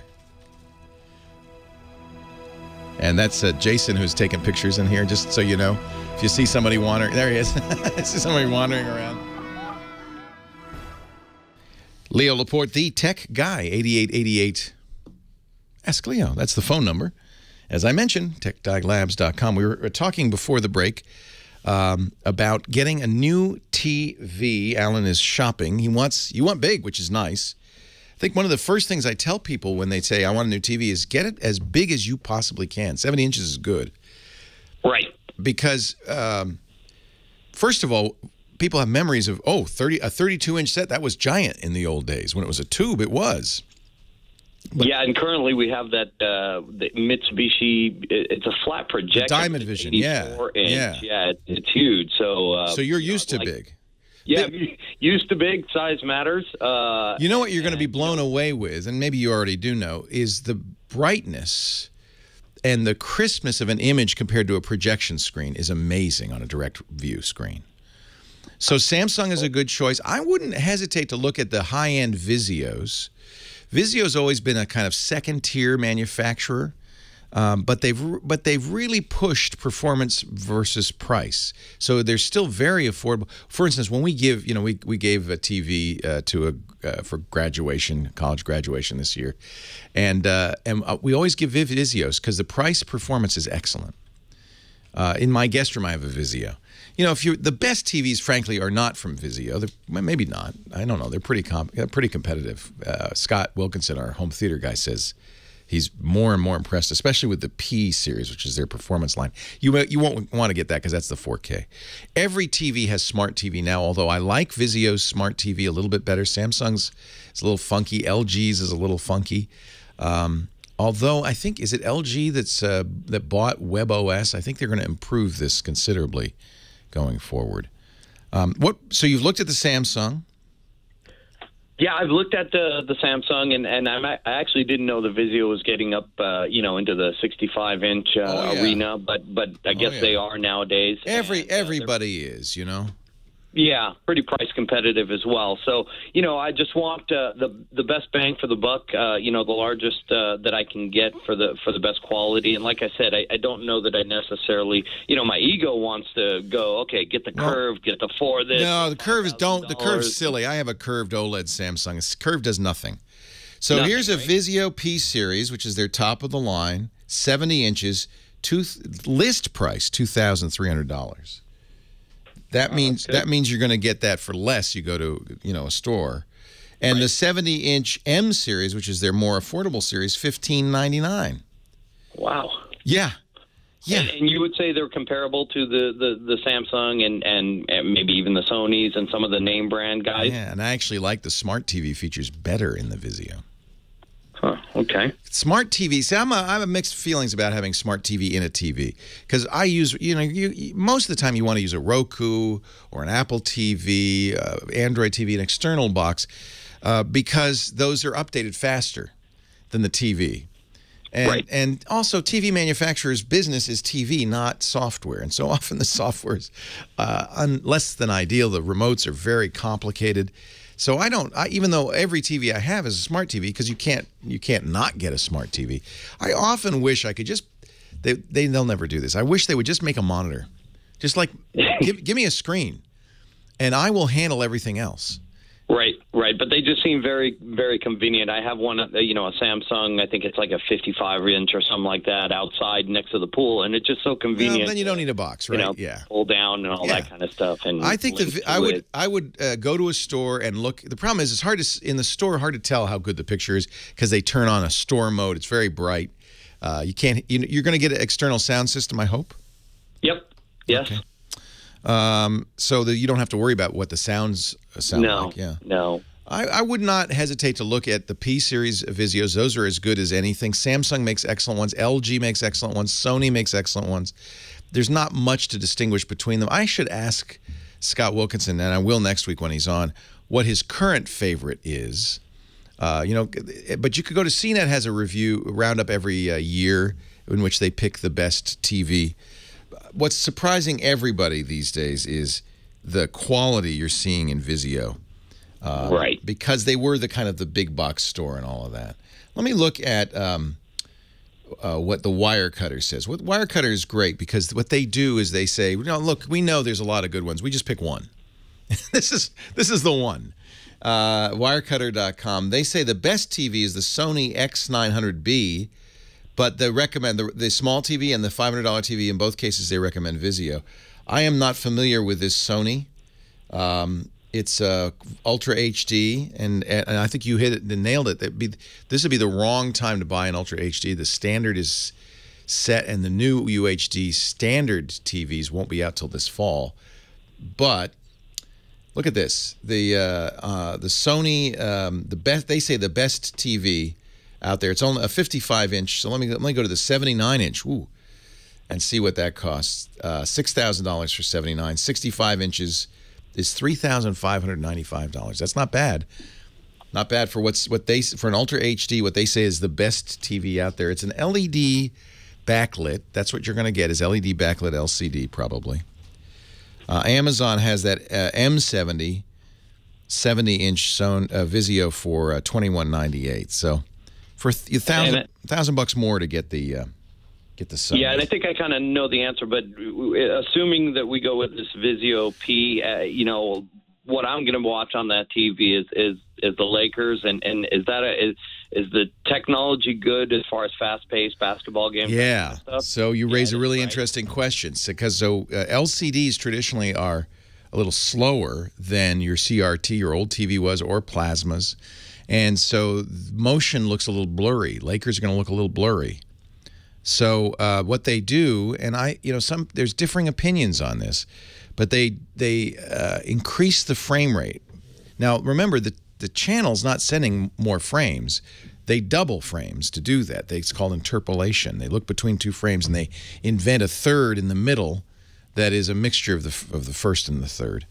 And what the upshot of that is, motion looks crisper and better, but it looks more like sometimes it's called a soap opera effect. It looks more plasticky or soap opera-y than film-y. I always turn that off. Oh, okay. However, if I were watching a lot of sports, it might be worth turning it on. You don't care if the sports look. The thing is, you're not getting that data. So anything that it does to increase the frame rate is done in software. So it's up to you. There's certainly any TV you buy, including the Vizios and the Sony that we just mentioned and the Samsungs, will have this capability. They have different names for it, but basically, if you see 120 hertz or 240 hertz, that's what they're talking about. Yeah, well, if I can get the time away from my daughters to watch the Lakers, I usually put my foot down during playoffs, and we haven't had playoffs in a long time, so I will probably have a little more time to watch. I think it looks great. I think from what you've got now, you're going to be very happy. The color is so much more vibrant, and the screen is so much brighter because it's direct view than a projector. There's been big strides, and I think you're going to be very, very happy. I would add Vizio to your list. I think anything you got. We have Samsungs throughout the house, and I love them. But we have Vizio in the guest room because I'm cheap. Perfect. Thank you. I appreciate the time. I appreciate the help. Thanks for the call. A lot of time to do the research. Have fun. Leo Laporte, the tech guy.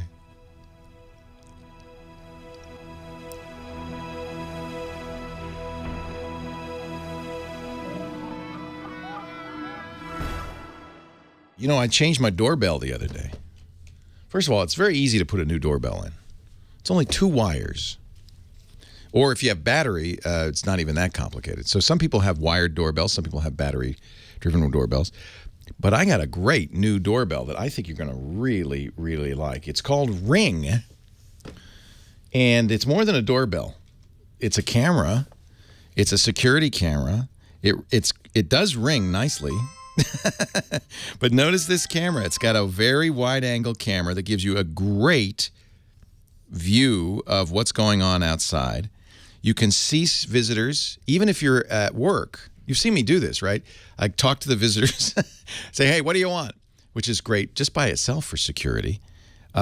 You can't let them in. It's not tied to the lock, but you can talk to them. If it's a UPS guy, you can say, "Yeah, just leave it out front there. I'm in my jammies," and it's great. But this is so cool. It also has motion detection, so you could turn it on so that when anybody's near your front door, it'll record it and upload it to the cloud. It's connected to your Wi-Fi, or notify you when you're at work. What's great, and it works with iOS or Android, what's great is they do offer cloud recording. I just love this. It's called Ring. $25 off because you're watching the Tech Guy podcast. That means $174. That is a great deal at ring.com/techguy. I love getting the cleaners come when we're not home. But I know exactly when they arrive because they ring the doorbell. Then they have a key, so they go in. But I can see them go in. I can verify that that's them. I get notifications on my phone even while I'm at work. If you have the battery one, it lasts a whole year. And if it's connected to the wired, which ours is, and it's just 2 wires, very, very easy, it goes forever. It talks to our Wi-Fi access point. It was very easy to set it up. It just takes a few minutes. Time Magazine called it one of the top 10 gadgets last year, and I agree. I think this is so cool. Ring.com/techguy. By the way, set this up at Mom's house, and you can monitor Mom's front door, right? You just log on to her doorbell. I just love this. You know, most home break-ins happen during the day. Having this video, if nothing else, is great because they ring the doorbell first. You know, right? Anybody home? Let's see. Here's the deal. Ring.com/techguy. $25 off for Tech Guy viewers. Ring.com/techguy. Oh, yeah. Somebody's asking. Yes, it does trigger the rear doorbell. So if you have a wired doorbell, which I do, it rings my doorbell inside the house just like normal. Absolutely. This is exactly like the doorbell we had, except it has a wide-angle camera and a lot more features. And it's Wi-Fi. It works just like the doorbell. And even if I'm in the house, I love it that I could talk to the guy and say, I'll be right there. Hold on. Or see who it is. And if it's, Joey the neighbor, I just can ignore them. Turn off the lights. It's Joey again. He always wants to come in and watch the basketball game. It's Joey. Lumpy says he got the Tech Guy discount already. Good job, Lumpy. Ring.com. Was it hard to set up? It's easy, isn't it? It's you pair it, you put it on your phone. I love it. Ring.com/techguy. Leo Laporte, the Tech Guy, 8888. Ask Leo. Your calls are our priority. Please hang on the line. Tyler, Thousand Oaks. Hi, Tyler. Hey, Leo. Thanks for taking my call. Thanks for calling.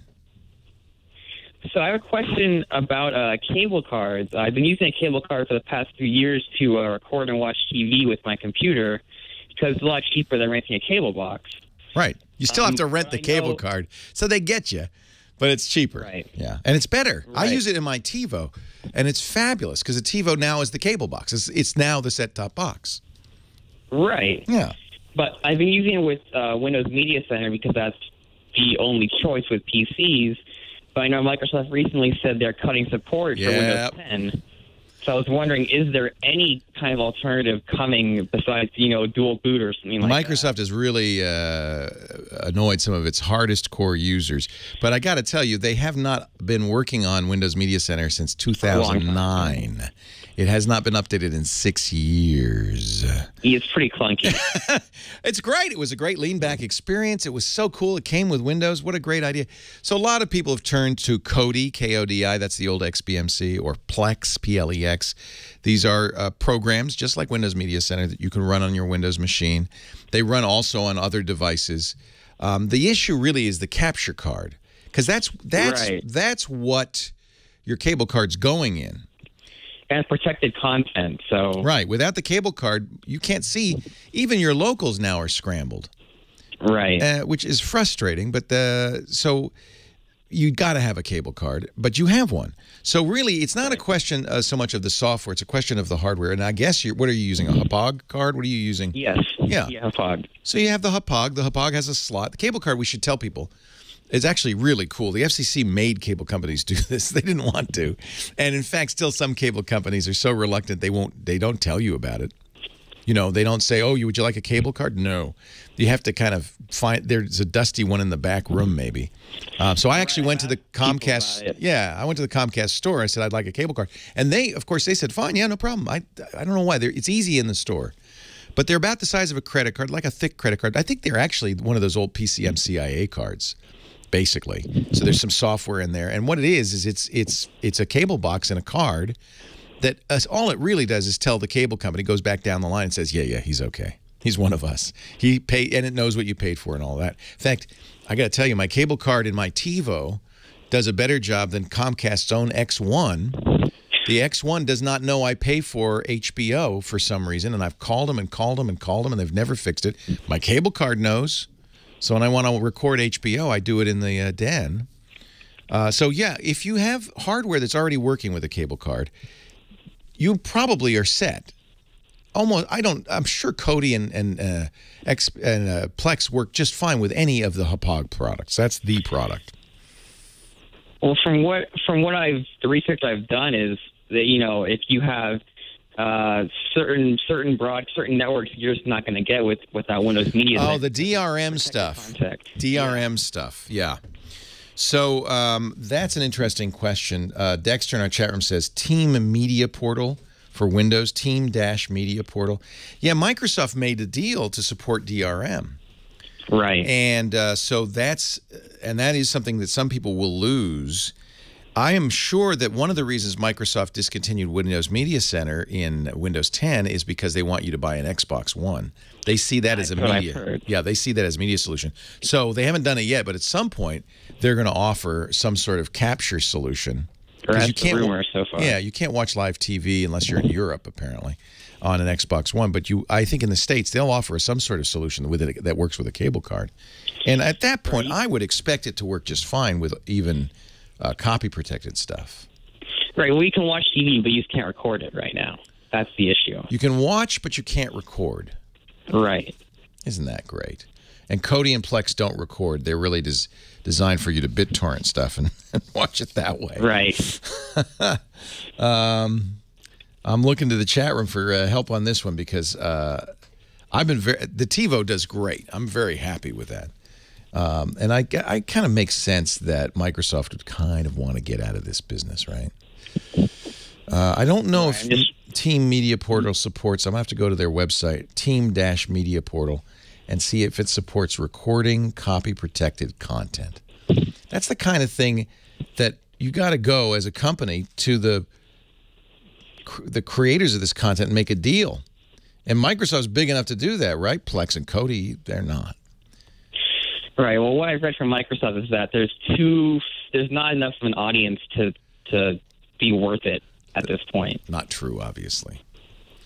I think it's mostly they just don't want to spend the energy, right? They don't want to have to make these side deals with all these companies. And this is why people pirate, by the way. I hope that the TV and the movie industry understand that you get the exact opposite impact. What you want is to eliminate piracy, right? So you copy protect stuff. What you do, in effect, is teach people how to pirate. Because if you weren't such an honest fellow, Tyler, the simple thing to do would be download all those shows you want and unprotected, uncopy protected, and watch them at your leisure. Right. Because then you wouldn't have this problem. Copy protection only gets in the way of honest users because pirates just strip it out. So I don't know exactly what the solution is. Silicon Dust apparently has a Kickstarter for their home run. Maybe the home run will do it. TiVo does do it. Might be worth going out and just getting a TiVo. Right. I was trying to avoid new hardware if at all. I understand. But the writing was on the wall. They stopped updating Windows Media Center long time ago. Years ago. And we've known. I mean, that didn't come with Windows 8, but they did let you download it. I mean, they've been hinting around for long enough. I was hoping for an upgrade for Windows 10. They said no, we're just going to drop it. They're just dropping it. Yeah. I'm glad they said that. I'm glad they made it clear. Microsoft tends not to do things like that. They tend to let you guess. They were never very clear with Windows 8 about what the future of Windows Media Center would be. Finally, they've said, no, we're not going to do it. So now you have at least a chance to figure it out. It's working now, right? It works, yeah. It works on my Windows 8.1 system. So my strong suggestion is don't upgrade that system. Yeah, I've been waiting, for late July to upgrade, but this is the one thing that's kind of, getting in the way. I know. So I know. Well, I think you may not want to upgrade your home theater PC. Yeah, I might end up just running it on a separate system on a laptop and just connect that with HDMI to the TV or something. It's frustrating, and I'm sympathetic, and I don't blame Microsoft at all. I blame the companies that make the content that insist on copy protection, and I know many of them listen to this show because we're on in Los Angeles and they're listening. And guys, understand, this is a perfect example. Listen to Tyler. He doesn't want to pirate your content. He pays for it.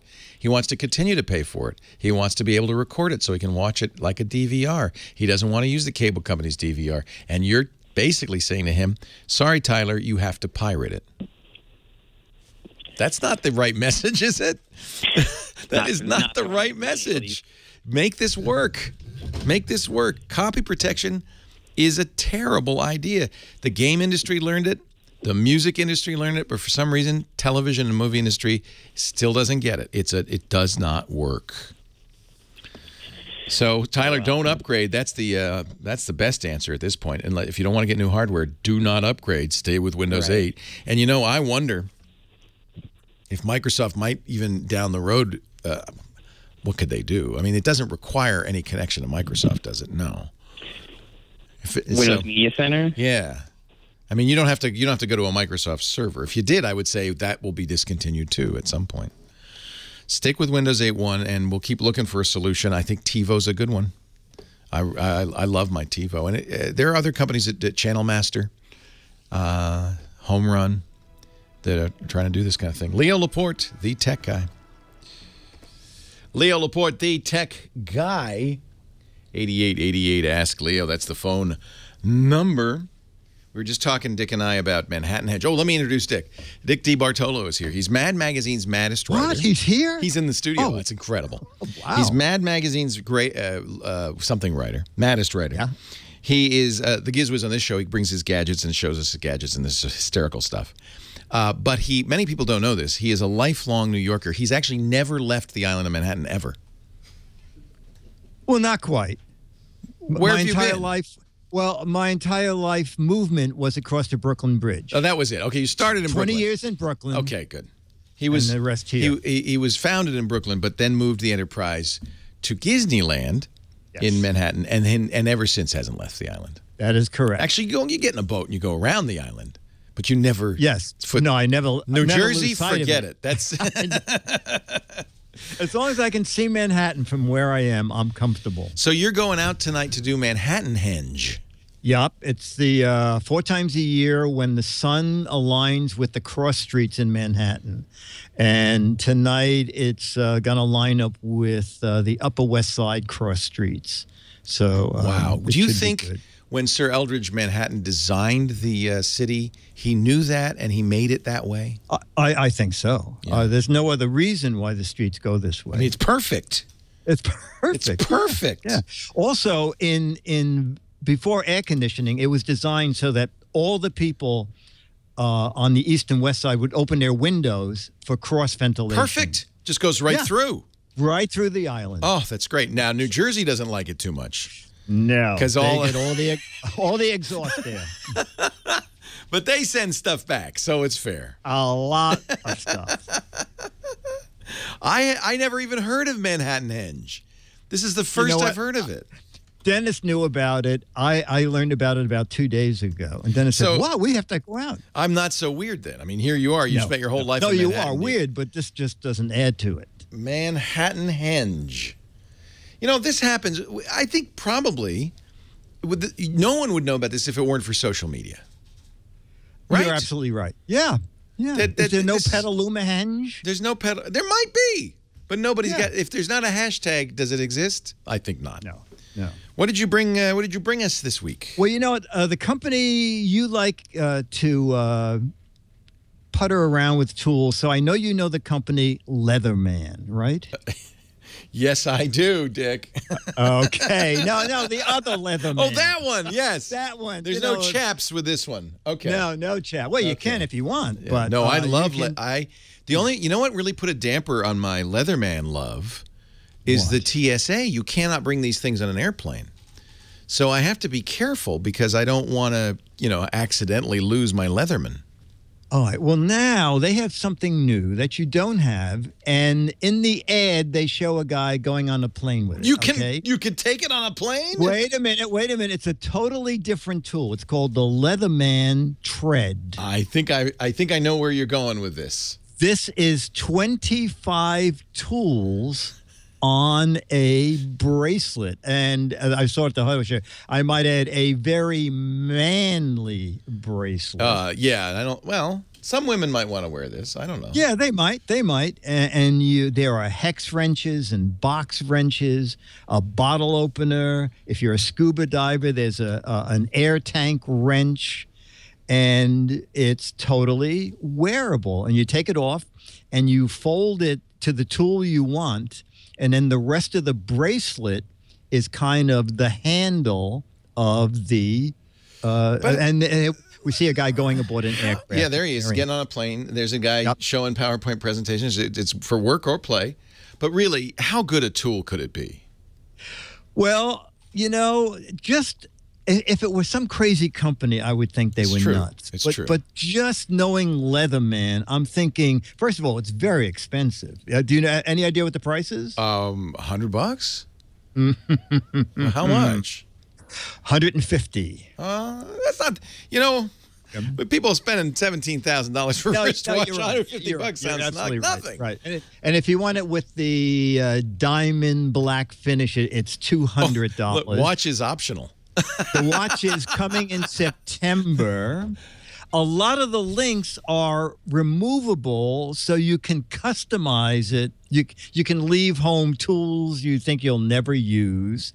And I believe they're doing that for when the watch comes along. You'll take out the 5 tools you'll never use and then put the watch there. Right, because, otherwise, it's a modular system. I mean, it's very well engineered. It's pretty tricky looking. And if you want to start a conversation, this is a very unique thing. What are you wearing?